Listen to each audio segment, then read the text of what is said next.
आप देख रहे हैं समाचार एजेंसी ऑफ इंडिया में साइन न्यूज।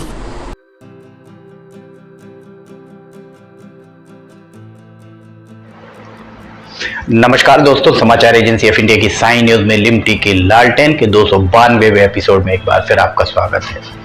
मंगलवार 12 जुलाई को सोशल मीडिया पर अशोक स्तंभ को लेकर जबरदस्त तरीके से रार चलती हुई दिख रही थी। अशोक स्तंभ पर सोशल मीडिया रंगा हुआ नजर आ रहा था। सरकार को समझना होगा जनता के मन में क्या चल रहा है। लिमटी की लालटेन के 292वें एपिसोड में एक बार फिर आपका स्वागत है। मंगलवार 12 जुलाई को सुबह से ही सोशल मीडिया पर अशोक स्तंभ से मिलती जुलती प्रतिकृति पर जमकर रार चल रही है। कोई इसे भारत के प्रतीक चिन्ह के साथ खिलवाड़ बता रहा है तो कोई इसके समर्थन में बोलता नजर आ रहा है। कुल मिलाकर अशोक स्तंभ 12 जुलाई 2022 को सोशल मीडिया पर ट्रेंड हुआ माना जा सकता है। अशोक स्तंभ भारत के जो संविधान में इसकी प्रतिकृति स्केच छापा गया था। प्रतिकृति तो नहीं कहा जाएगा, स्केच बनाया गया था जिसे उस पर छापा गया था और इसे भारत का राष्ट्रीय चिन्ह भी माना जाता है।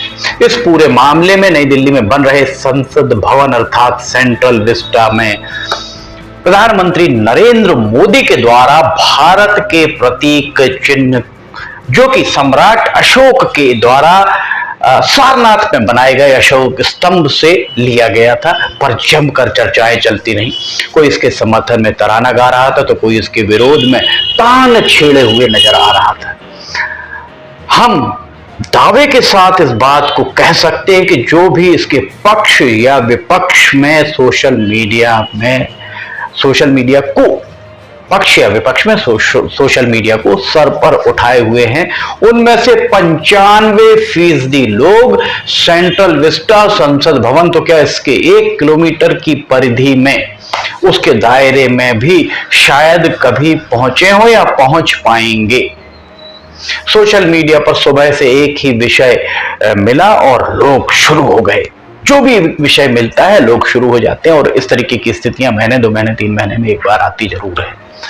जो 2 तस्वीरें सोशल मीडिया पर वायरल हो रही हैं उसमें से एक अशोक स्तंभ की असली तस्वीर बताई जा रही है और दूसरी तस्वीर नरेंद्र मोदी के द्वारा सेंट्रल विस्टा पर जिस प्रतिमा का अनावरण किया गया है वो बताई जा रही है। जैसे ही प्रधानमंत्री नरेंद्र मोदी द्वारा अनावृत प्रतिमा की तस्वीर सामने आई, इस मामले में विरोध आरंभ हो गया। आप अशोक स्तंभ गूगल पर सर्च कीजिए और असली अशोक स्तंभ क्या है, भारत का एम्बलम क्या है, इन दोनों में अंतर आप देख सकते हैं। विपक्ष सहित भाजपा के विरोधी दल भाजपा पर राष्ट्रीय चिन्ह को बदलने का आरोप लगा रहे हैं। कांग्रेस के नेता अभिषेक मनु सिंघवी का कहना है कि इस तरह के आयोजन में विपक्ष को नहीं बुलाना भर्त्सना के योग्य है। इसके अलावा प्रतीक चिन्ह पर सत्यमेव जयते लिखा हुआ नहीं दिख रहा है।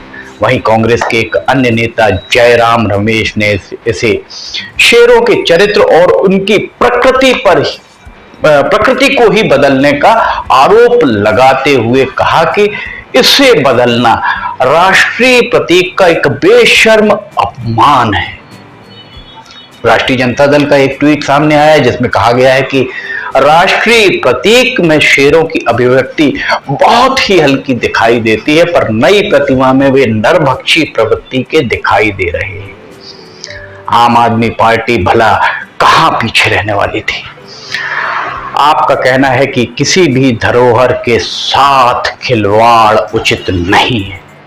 आपके नेता संजय सिंह ने सवाल उठाते हुए कहा है कि वे अर्थात संजय सिंह 130 करोड़ भारतवासियों की ओर से ये पूछना चाहते हैं कि राष्ट्रीय प्रतीक चिन्ह को बदलने वालों को राष्ट्र विरोधी कहा जाना चाहिए अथवा नहीं।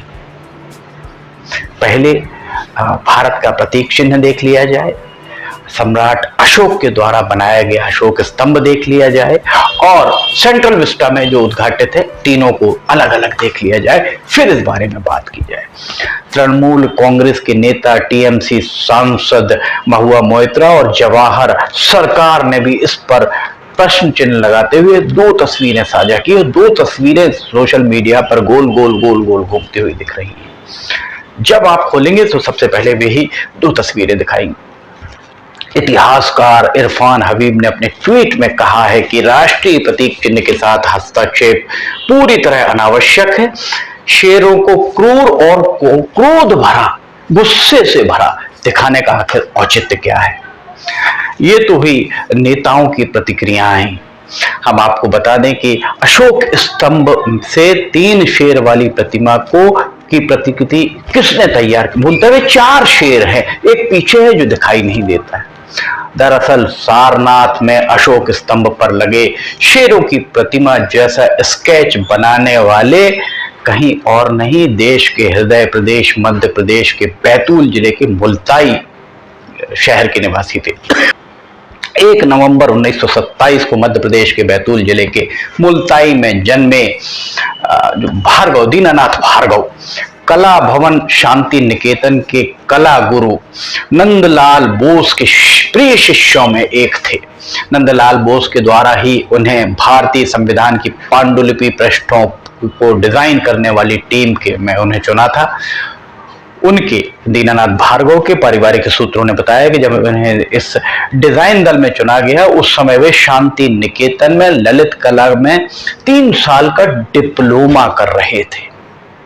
देश की राजनीतिक राजधानी दिल्ली में बन रहे नए संसद भवन अर्थात सेंट्रल विस्टा में लगी 3 शेर की प्रतिमा राजस्थान के जयपुर के मूर्तिकार लक्ष्मण व्यास के द्वारा अपने 40 सहयोगियों के साथ दिन और रात मेहनत करके 5 माह में इसे तैयार किया गया है। उनका दावा है कि 150 हिस्सों को आपस में जोड़कर बनाई गई इस कांस्य प्रतिमा में जंग कभी नहीं लग पाएगी। इसकी डिजाइन टाटा प्रोजेक्ट कंपनी के द्वारा तैयार की गई है। लक्ष्मण व्यास जिन्होंने इस प्रतिमा को बनाया है 150 हिस्से जोड़कर, उनका दावा है कि इस प्रतिमा के ऊपर मौसम का कोई असर नहीं पड़ने वाला है। इटालियन लास्ट वैक्स शैली में बनी इस प्रतिमा में 90% जो धातु का उपयोग किया गया है वो तांबा और 10% टिन का उपयोग इसमें किया गया है। इस प्रतिमा की चौड़ाई 12 × 12 मीटर, व्यास 38 फीट और ऊंचाई 21 फीट एवं वजन लगभग 9 टन 620 किलोग्राम है। इतनी विशालकाय प्रतिमा है। संसद भवन में सारनाथ के शेरों की प्रतिमा को लेकर चल रहे विवादों के बीच भारतीय जनता पार्टी पूरी तरह मौन नजर आ रही है। कहा जा रहा है कि संविधान की प्रति पर इस प्रतिमा की प्रतिकृति को तैयार करने के लिए, इसका स्केच तैयार करने के लिए दीनानाथ भार्गव ने पहले इस अशोक स्तंभ को देखा और इसमें जीवंतता लाने के लिए, वे जीवित प्रतिमा दिखे इसके लिए वे कई दिनों तक चिड़ियाघर में गए और शेरों को निहारते रहे। इसका सीधा तात्पर्य यह है कि इस प्रतिमा में सारनाथ में अशोक स्तंभ में लगी 3 शेर, मूलतः 4 शेर हैं, 3 शेर वाली प्रतिमा की हूबहू प्रतिकृति ये कतई नहीं मानी जा सकती है। सवाल यही उठता है, जब संविधान की प्रति पर इसका स्केच प्रकाशित किया गया था तब इतना बवाल क्यों नहीं हुआ? अब इस पर बवाल करने की वजह, मूल वजह क्या है? सरकार को सोशल मीडिया पर चल रही चर्चाओं पर ध्यान देकर इसके पीछे की मूल वजह जानना जरूरी है।